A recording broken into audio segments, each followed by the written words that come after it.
Assalamualaikum warahmatullahi wabarakatuh.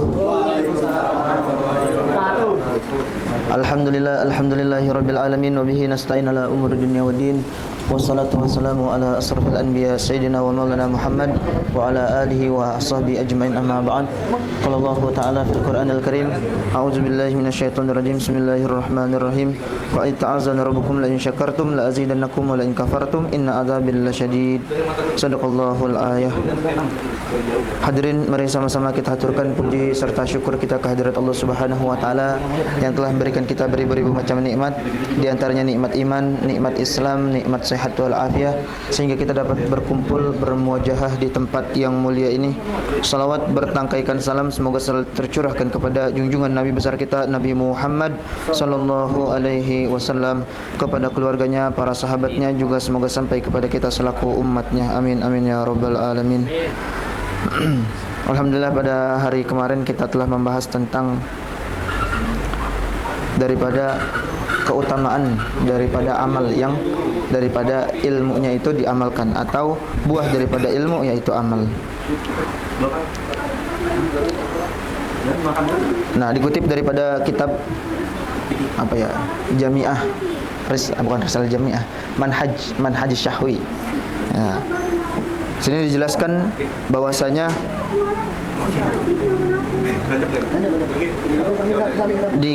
telah berkata waqala Sayyiduna Qutbul Abdullahi Al-Haddad radhiyallahu anhu, bahwasanya telah berkata Sayyidina Qutbul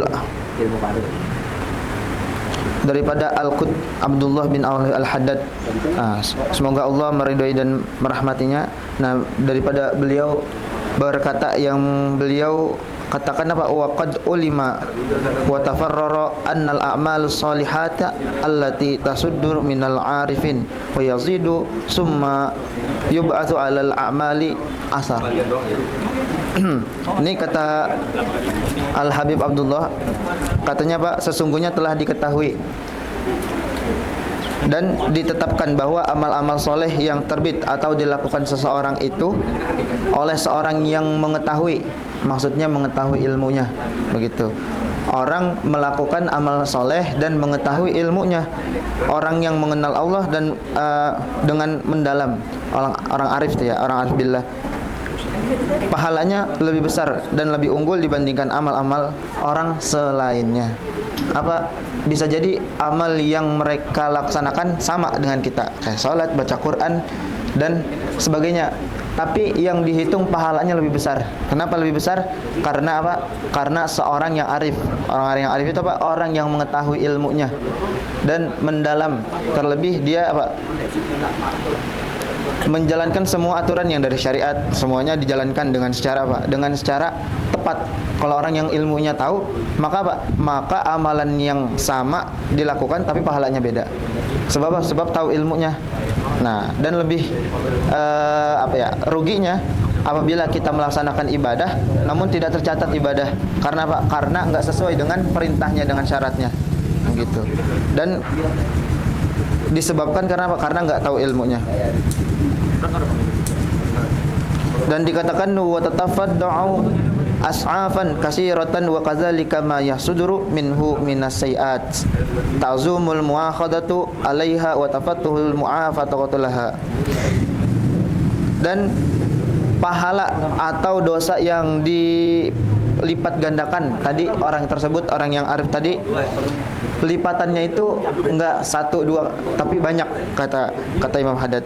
Demikian pula keburukan-keburukan yang muncul darinya, orang yang berilmu.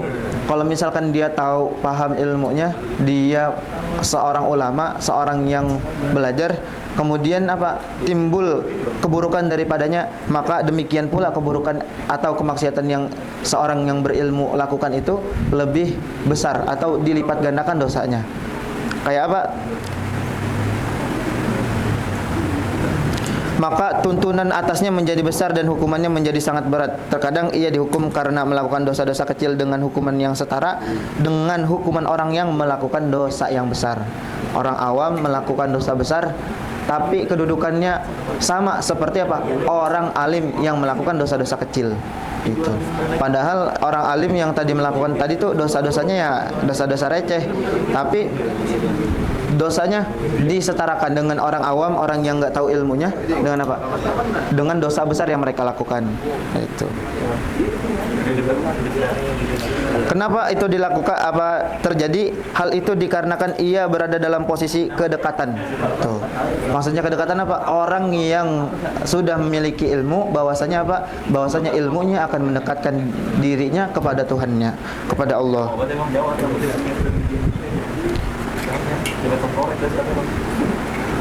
Sebagaimana daripada firman Allah Subhanahu wa taala yang artinya, wahai istri-istri Nabi Muhammad sallallahu alaihi wasallam, barang siapa di antara kamu yang mengerjakan perbuatan keji yang nyata, niscaya azabnya akan dilipat gandakan 2 kali lipat kepada mereka. Itu istri-istri Nabi yang menerima ajaran daripada Nabi Muhammad sallallahu alaihi wasallam. Beda lipatan apa dosanya yang dilaksanakan oleh orang-orang biasa. Kenapa? Karena kedekatan istri Nabi dengan Nabi begitu. Dan mereka menerima ajaran langsung daripada Nabi Muhammad SAW. Dan yang terakhir, wara'al junud rahimahullahu faqiran ayyus al-nasa faqala fi nafsihi la istaghala hadzal bikasbi lakina ahsanulahu falamma qama ila wirdihi minal laili lam yajid nashatat wala khalla waqtan. Dan Imam Al-Junaid rahimahullah melihat seorang fakir yang meminta-minta kepada orang lain. Nah, beliau berkata dalam hatinya, seandainya orang itu bekerja untuk mencari nafkah, tentulah itu lebih baik baginya. Ketika beliau bangun untuk melakukan ibadah rutin kayak wirid itu ya di malam hari atau salat, mendirikan salat-salat yang disunahkan atasnya, beliau tidak merasakan semangat dan tidak pula tidak pula semangat gitu dalam ibadahnya. Bahkan kedua matanya terasa berat, mengantuk. Lalu beliau bermimpi melihat si fakir tadi didatangkan dalam keadaan terbaring di atas meja hidangan. Lalu dikatakan kepada beliau, makanlah dagingnya karena engkau telah menghibahkannya.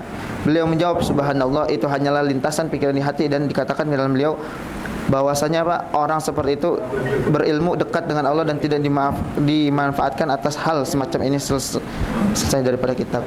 Nah, kalau orang bahkan tuh tadi dosa sekilas daripada yang ditanamkan di hati. Nah, orang yang berilmu tadi kan dia melihat orang fakir yang minta-minta. Kemudian terlintas tuh di dalam hatinya tuh dia ngomong di dalam hatinya, itu orang masih seger ya, maksudnya kok dia minta-minta ya, itu coba dia mau kerja, pasti dia ntar punya uang, bisa makan dan sebagainya, nggak usah minta-minta. Itu cuma sekilas daripada perasaan di dalam hatinya yang buruk gitu, seuzon terhadap orang lain mungkin itu ya. Tapi langsung diimpiin, langsung ditegur, ibarat kata begitu, langsung ditegur oleh Allah Subhanahu Wa Taala. Kenapa? Karena kedekatannya. Nah, beliau tuh orang berilmu, harus menjaga hatinya, perbuatannya, lisannya dan sebagainya. Tuh. Nah, mungkin itu yang dapat saya sampaikan pada hari ini. Mudah-mudahan bisa menambah daripada keilmuan kita dalam mengamalkan ilmu kita dan mengamalkan ilmunya. Ya, kita tutup dengan doa kafaratul majlis. Subhanakallahumma wa bihamdika asyhadu an la ilaha illa anta astaghfiruka wa atubu ilaih. Wassalamualaikum warahmatullahi wabarakatuh. Waalaikumsalam warahmatullahi wabarakatuh.